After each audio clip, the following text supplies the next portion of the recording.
Mani sauc Zorgus. Es esmu tas cilvēks, kas ir nomainījis savu vārdu, lai pateiktu, ka mēs varam būt dažādi. Mani sauc Arstaruls Mirus. Sanāk zināms kā Gustavo, jeb Gustavs Butelis. Skaitlis ir 3.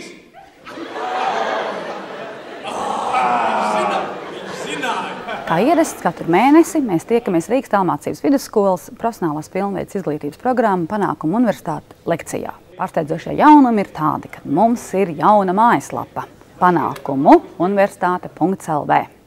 Un tajā jūs varat skatīties visas šī gada video lekcijas. Un pēc lekcijas jūs varat izpildīt ieskaiti un novērtēt savas zināšanas, kā jums ir veicies ar izpratni. Šai Panākumu universitātei ir tas lielākais plus tas, ka runā atpazīstami cilvēki, bet tie cilvēki, kur arī varbūt jaunībā ir apdedzinājušies, bet izsitušies,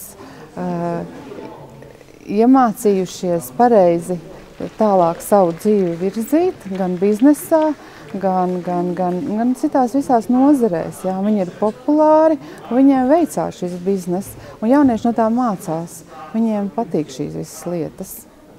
Viņi ļoti augstu novērtē to.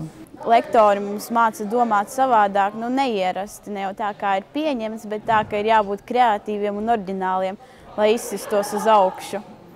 Man viņi dod jaunas zināšanas, iespēju uzzināt ko jaunu, un arī rekomendāciju, lai es varētu tikt uz citām augstākām izglītības iestādēm. Mums bija jāmaina vietas un jāsēž pie citiem cilvēkiem. Tas likās ļoti interesanti. Varēja arī iepazīties, apskatīties pie kāda jauna, vienkārši iepazīties pie visam svešu cilvēku, ar kuru visticamākais nebūtu savādāk iepazinusies. Noteikti atnākat, arī tu, jā. Un, lai arī sākumā iespējams, ka mums būs visiem tā skepsis, kā man bija, bet tomēr katram atrodas šeit kāda lieta, kas pieķerās un liek pārdomāt par to visu, kas dzīve ir un kas nav svarīgs. Tā kā mēs personiski stāstam par personisko, tā ir arī tā realitāte, kas interesē cilvēkus un ir jaunieši. Un tajā brīdī laikam ir vieglāk sakonektēties ar to, kas stāsta. Panākuma atslēgas jau viens kā tādas varbūt īsti nav. Varbūt ir kaut kādi atsevišķi principi, ko tu vari mēģināt likt lietā.